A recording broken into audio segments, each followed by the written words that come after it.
So I just finished JJK Volume 18 and it ended off where Yuji and Megami are going into the culling game. Let's talk about how this volume finished off. We start off at chapter 159 and we meet Higuruma. He's a lawyer and he has a client and he's just trying to save him. He does look kind of guilty, but Higuruma would try his best. Higuruma's assistant even thinks that this is a lost cause and he's just going to be seen as guilty. But there is some evidence that he is not guilty, so Higuruma's going to try. We learn Higuruma isn't really in it for the money, he's in it for, helping people out. He's a different kind of guy when it comes to business. They go to trial and he is not pled guilty for the first time, but there's a second trial. In the second trial, he loses and the client is really pissed. He really thought that Higuruma could help him out and win, but he was pled guilty. Higuruma knows, even if he loses, it's always been his nature to not ignore things that are wrong. He wants to keep his eyes open even if no one else does. We cut back to the court scene and Higuruma slams his gavel down and he says, "Everyone come back. We're having a retrial," and we learn it's culling game player Higuruma Hiromi. That's a pretty badass character introduction to me. Next chapter, we see Chad Kenjaku pull up. This is a great drawing. I really love how Gege just draws the thick line work, the cross hatching. He does have loose line work, but it ends up being super clean. Honestly, right here, this is clean. Kenjaku pulls up to Yuji's old friend. She was in the first chapter. He's putting up a barrier where she lives, and he's just saying, look,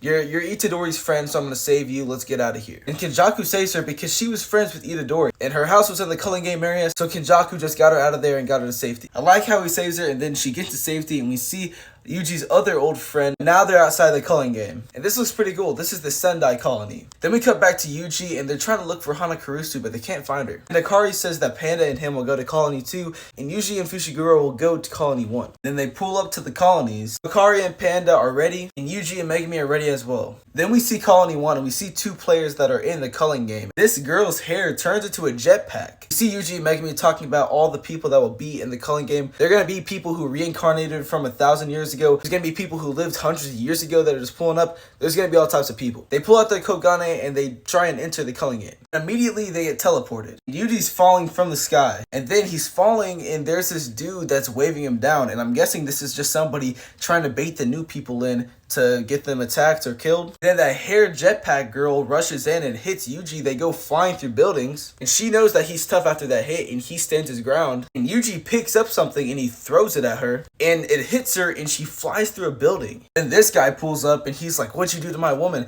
And he has the same curse technique with his hair and he can control it. And then Yuji's like, "Where's Fushiguro?" And this guy's like, "I've seen that guy before, Itadori." And then we cut to Megami and somebody says, "That hurts." And it looks like Megami attacked this girl and he said, "You attacked me first." Megami uses Nu to see if he can find Yuji, but he can't. And Megami's like, "Do you know a person named Higuruma?" And this girl's like, "Once a man hits a woman, they think they'll do anything." And he's like, "Answer me." And then she's like, "Yes, sorry." And she's like, "I know who that dude is, but I want something in exchange." And he's like, "What is it?" She asks, "Will he be her knight?" And Megami immediately says yes to get on. And she's like, "Will you not discuss it with me?" And he's like, "No, let's get on with this." She's really just trying to talk to him, but he just doesn't trust her. And he's like, "Depends on if you're telling the truth." He says, "If you're lying, you know what'll happen." He says, "I'm different from Yuji. I don't care what I'll have to do to get 100 points. She says, "Stop calling me you. My name is Remy." And that's the end of the volume. But yeah, Megami and Yuji finally made it to the culling game. Hikari and Panda are in the other colony. We're finally here. It's been built up very well. Just excited to see what happens next. But let me know, guys, what you think of chapters 159 through 156 of JJK.